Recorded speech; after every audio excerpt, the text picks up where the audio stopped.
द्या, ऑफिस असू द्या, गावात असू द्या, बाहेर असू द्या, माणसं ज्यावेळेस माणूस माणसासाठी काम करतो. मला माहित नाही, मला वाटतं कदाचित आपलं जुनंच काहीतरी संबंध नातं असलं पाहिजे पहिल्याच्या जन्माचं, असं मला वाटतं कधी कधी माझ्या साहेबांना पाहिल्यानंतर. मित्र या ठिकाणी एवढं सांगू इच्छितो, माझ्या लांब बोलण्यामुळं कदाचित थोडंसं मला कळत नाही कधी कधी की मी काय काय बोलालो काय नाही, मला लक्षात राहत नाही. आणि मला त्यांनी जे तारीफ केली माझी, ते कोणते शंकररावनी, मी बोलणार नव्हतो. मी ठरवलं होतं की मी ज्यावेळेस बोलायचं आहे तर मला कधी कधी आम्ही अतिशोक्ती बोलत नाही.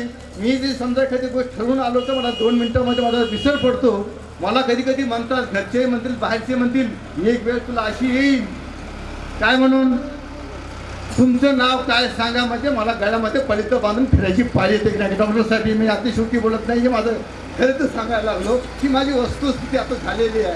तरीसुद्धा शंकररावांचं प्रेम होतं, काय होतं, मला बोलण्याचा योग होता. आणि तुमच्या प्रेमामुळं आणि खोटं नाटं बोलायला वेळ लागते, पण खरं बोलायला ही भाषा आपोआप पोटातून निघून जाते. म्हणून माळी साहेबांना मी एवढं सांगतो, माळी साहेब, मी तुम्हाला ईश्वरचरणी मी प्रार्थना करून सांगतो, माझी एक अपेक्षा आहे की देवाने अशा देव माणसाला, देवदूतांना, त्यांना, त्यांच्या परिवाराला, त्यांचे सौ माळी असतील, माळी असतील, त्यांच्या परिवारांना आयुष्यामध्ये कुठल्याही अशी देव माणसाकडून नाही. त्यांचा मुलगा निलेश सुद्धा असो, हा सुद्धा त्याच भट्टीतून, त्याच कारखान्यातून तयार झालेला माणूस आहे, तो सुद्धा तसाच आहे. मी असं म्हणतो की बा तुमची जी हे वागण्याचं, बोलण्याचं, समाजामध्ये जी गरज आहे, अशी जर माणसं खरंच सगळ्या क्षेत्रामध्ये जर राहिला तर खरंच म्हणतो समाज एवढा सुंदर राहणार आहे, एवढं चांगलं होणार आहे. तर या ठिकाणी अशी परिसरासारखी माणसं जर समजा समाजामध्ये कुठल्याही समजा खात्यामध्ये जवळ जर राहिली तर आमच्यासारखे लोखंड सुद्धा तुमच्याच नादाला, म्हणजे तुमच्या जवळ आल्यानंतर आम्ही सुद्धा, आमच्यात सुद्धा काहीतरी गुण येतील. म्हणून खरंच सांगतो, परत एकदा ईश्वरचरणी प्रार्थना करतो की यांना, यांच्या भावी आयुष्यामध्ये, यांच्या कुटुंबाला, यांच्या सगळ्यांना देवानी त्यांना खरं म्हणजे चांगलं आयुष्य, चांगलं तब्येत, कुठले त्रास न होता यांना भावी जीवनामध्ये त्यांचं आयुष्य त्यांचं गेलं पाहिजे, राहिलं पाहिजे. आणि या ठिकाणी आपण सुद्धा, मला माहीत नाही आता तुम्हाला शंकररावजी म्हणण्यासारखे मी काय बोललो मला सांगता नाही, परंतु तुम्ही सुद्धा ऐकून घेतलात, त्याबद्दल मी आपल्या सर्वांचे या ठिकाणी खूप खूप आभार व्यक्त करून मी या ठिकाणी मला सुद्धा संधी दिली. आता मला त्या ठिकाणी मी आभार म्हणून माहिती देतो. जय हिंद. धन्यवाद साहेब. आपण बोलना म्हणून माळी साहेबांच्या कर्तृत्वाचे आपण सर्वच काही या ठिकाणी सांगितलेले आहे. धन्यवाद साहेब. यानंतर प्रतिष्ठित व्यापारी नागनाथरावजी आनंदवाड यांना विनंती करतो, आपण 2 शब्द म्हणा. आज महाराष्ट्र दिन व कामगार दिनानिमित्त सर्वांना सर्वप्रथम शुभेच्छा देतो.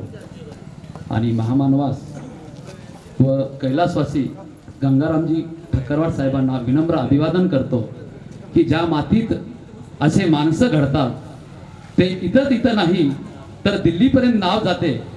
असे आमचे आदरणीय गंगारामजी ठक्करवाड साहेबांना मी नतमस्तक होतो, विनम्र अभिवादन करतो. आणि आजच्या सेवापूर्ती पर 2 शब्द, मला माहीत आहे सर्वांनाच उशीर होत आहे, तरी पण मी आवर्जून माळी साहेबाबद्दल बोलणार आहे. आजच्या कार्यक्रमाचे अध्यक्ष, आमचे नेते, मार्गदर्शक लक्ष्मणरावजी ठक्करवाड साहेब, आमचे नांदेड जिल्ह्याचे प्रसिद्ध उद्योजक मारुतरावजी कंठेवाड साहेब,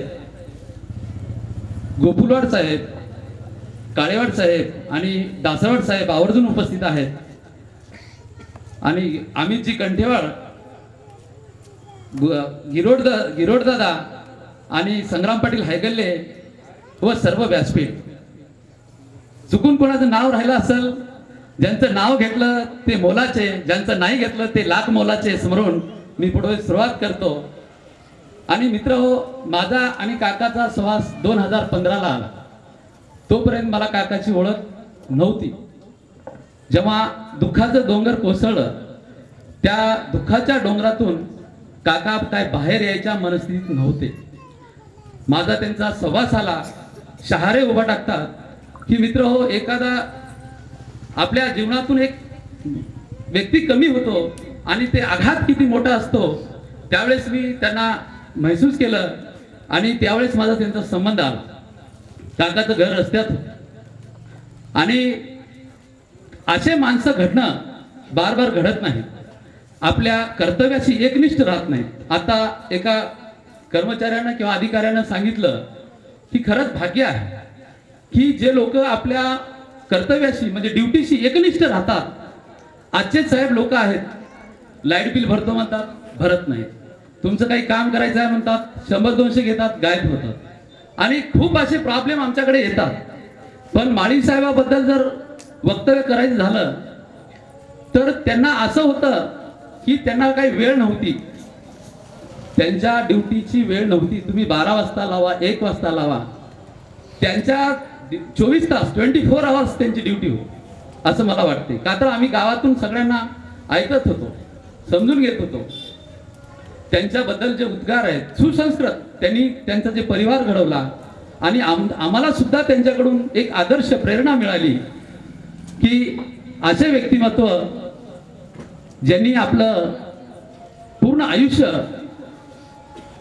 समर्पण केलं, अशा माणसांना देवानी दीर्घायुष्य तर द्यावंच आणि त्यांना अशी जे समाजाबद्दल आदरता आणि आपल्या कामाशी एकनिष्ठता येणाऱ्या पिढीला त्यांची प्रेरणा बनावी, असं मी त्यांना शुभेच्छा देतो आणि दीर्घायुष्यासाठी देवाकडे प्रार्थना करतो.